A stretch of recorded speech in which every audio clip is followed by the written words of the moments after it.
Hello dears, അസ്സലാമു അലൈക്കും. Welcome back. ഞാൻ വന്നിട്ടുള്ളത് ഒരു തിക്കായിട്ടുള്ളൊരു മീൻ കറിയുടെ റെസിപ്പി ആയിട്ടാണ് കേട്ടോ. നമുക്ക് തിക്കായിട്ട് നല്ല ടേസ്റ്റായിട്ട് മീൻ കറി എങ്ങനെ ഉണ്ടാക്കുക എന്നുള്ളതിനെ കുറിച്ചുള്ളൊരു വീഡിയോ ആണ്. അപ്പം ഞാൻ കട്ടിയുള്ള കറീനാണ് എപ്പോഴും ഉണ്ടാക്കാറ് കേട്ടോ. ഈ ലൂസായിട്ടുള്ള കറി ആകുമ്പോൾ നമ്മൾ ഈ കൂട്ടിയൊക്കെ കഴിഞ്ഞാൽ നമുക്ക് ലാസ്റ്റിലേക്ക് ആ മീൻ കറിയുള്ള ഉള്ളിയും തക്കാളിയും മാത്രം ബാക്കിയായിട്ട് നിൽക്കൂലേ. അപ്പോൾ അതിനുള്ളൊരു ഇത് ഞാൻ വരുത്താറില്ല. ഞാൻ കട്ടി തന്നെയാണ് ഉണ്ടാക്കാറ് കേട്ടോ. അപ്പോൾ ഇങ്ങനെ ഒരു വെല്ലുള്ളി, ഒരു 3-4 തക്കാളി, കുറച്ച് വെളുത്തുള്ളി, കഷ്ണം ഇഞ്ചി. അപ്പോൾ ഇത് നമ്മുടെ ആൾക്കാർക്ക് അനുസരിച്ചാണ് കേട്ടോ മാറ്റം വരുത്തേണ്ടത്. ഞങ്ങൾ വീട്ടിലിപ്പോൾ 4 പേരാണുള്ളത്. അപ്പം ഇന്ന് രാവിലത്തേക്കും ഇന്ന് ഉച്ചക്കത്തേക്കും നാളെ രാവിലത്തേക്കും കൂടെ കണക്കാക്കിയിട്ടാണ് ഞാൻ കറി വെക്കുന്നത് കേട്ടോ. കാരണം മീൻ കറി തിളപ്പിച്ച് വെക്കുന്നത് ടേസ്റ്റ് കൂടുകയാണ് ചെയ്യുക കേട്ടോ. കുഞ്ഞനയിലാണ് കിട്ടിയിട്ടുണ്ടായിരുന്നത്. കുഞ്ഞനയില എന്ന് പറഞ്ഞാൽ ചെറിയ അയില കേട്ടോ. അപ്പോൾ ഈ സാധനങ്ങളൊക്കെ നമ്മൾ തൊലികളൊക്കെ കളഞ്ഞെടുത്തിട്ട് റെഡിയാക്കി വെക്കുക കേട്ടോ. ഇതാർക്കും ചെയ്യാം കേട്ടോ. കുറേ സമയത്തിനൊരു ആവശ്യമില്ല കേട്ടോ. ഇത് നമ്മൾ വീട്ടിലത്തെ ആൾക്കാർക്ക് അനുസരിച്ച് മാത്രം ക്വാണ്ടിറ്റി മാറ്റം വരുത്തിയാൽ മതി കേട്ടോ. പിന്നെ മിക്സിയിലെ ജാറാണ് എടുത്തിട്ടുള്ളത്. അതൊന്ന് കഴുകി നന്നാക്കി എടുത്തതിന് ശേഷം അതിലേക്ക് ഈ നമ്മൾ എടുത്ത് വെച്ച പച്ചക്കറികളൊക്കെ കഷ്ണം മുറിച്ചിട്ട് കൊടുക്കുക കേട്ടോ. ചെറിയ കഷ്ണം, നല്ല വലിയ കഷ്ണങ്ങളാക്കിയിടാതിരിക്കുമോ നല്ലത്. ജാറിൻ്റെ ബ്ലേഡിന് കേടായിരിക്കും. അപ്പം കുറച്ചൊന്ന് ചെറുതാക്കിയിട്ടിട്ട് മിക്സിയുടെ ജാറിലേക്ക് എല്ലാ വെജിറ്റബിൾസും, തക്കാളിയും പിന്നെ വെല്ലുള്ളിയും എടുത്തിട്ടുള്ള എല്ലാ വെജിറ്റബിൾസും അതിലേക്ക് ഇട്ട് കൊടുത്തിട്ട് മുളക് ഞാൻ ഇടാറില്ല. നമുക്ക് മുളക് ഇഷ്ടമുള്ളവർക്ക് മുളക് ഇട്ട് കൊടുക്കാം കേട്ടോ. കാരണം ഞാൻ മുളക് പൊടി ഓൾറെഡി ഇടുന്നുണ്ടല്ലോ. അപ്പോൾ ഇവിടെ ആർക്കും മുളക് പൊടിയിൽ എരിവ് അത്ര താല്പര്യമില്ല. അതുകൊണ്ടാണ് ഞാൻ മുളക് അതിലേക്ക് ഇടാത്തത് കേട്ടോ. അപ്പം ഇതിലേക്ക് ഇതേപോലെ എല്ലാ സാധനങ്ങളും ഇട്ട് കൊടുക്കുക. വെള്ളം ഞാൻ ഒഴിച്ചിട്ടില്ല. കട്ടിയോട് കൂടി തന്നെയാണ് അരച്ചെടുത്തിട്ടുള്ളത് കേട്ടോ. അപ്പോൾ ഓൾറെഡി ഉള്ളിലും തക്കാളിയിലൊക്കെ വെള്ളം ഉണ്ടാവും. അതുകൊണ്ടാണ് ഞാനത് അതിലേക്ക് പിന്നെ വെള്ളം ഒഴിക്കാതിരുന്നത്.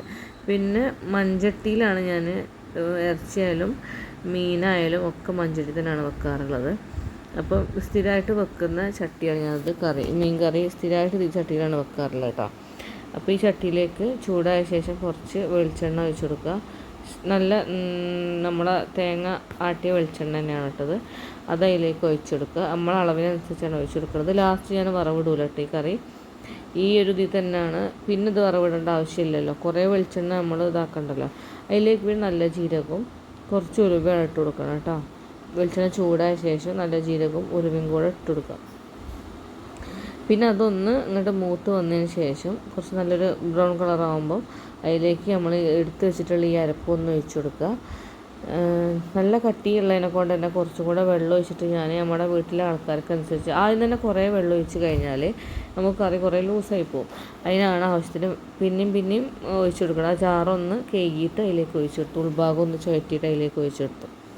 പിന്നെ നമുക്ക് വീണ്ടും വേണമെന്ന് തോന്നുകയാണെങ്കിൽ കുറച്ചും കൂടെ വെള്ളം ഒഴിച്ച് കൊടുക്കുക കേട്ടോ. ഏറൂല കേട്ടോ എന്തായാലും ആ വെള്ളം. ഞാൻ ഒഴിക്കുന്ന വെള്ളം എന്തായാലും ഏറൂല. കാരണം നമ്മൾ സ്ഥിരമായിട്ട് ഉണ്ടാക്കുന്ന സമയത്ത് നമുക്കൊരു അളവ് കിട്ടുമല്ലോ. ആദ്യം തന്നെ കുറേ വെള്ളം ഒഴിക്കാതിരിക്കുക. ആവശ്യത്തിന് ഒഴിച്ച് കൊടുക്കുക. പിന്നെ ഈ ഒരു ഇതിലേക്ക് നമ്മൾ കുറച്ച്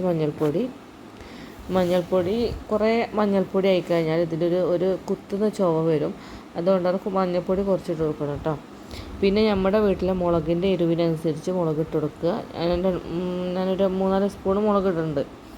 കാരണം അധികം എരിവില്ല. നമ്മൾ കാശ്മീരി പൗഡറും കൂട്ടിയിട്ടാണ് പൊടിക്കാറ്.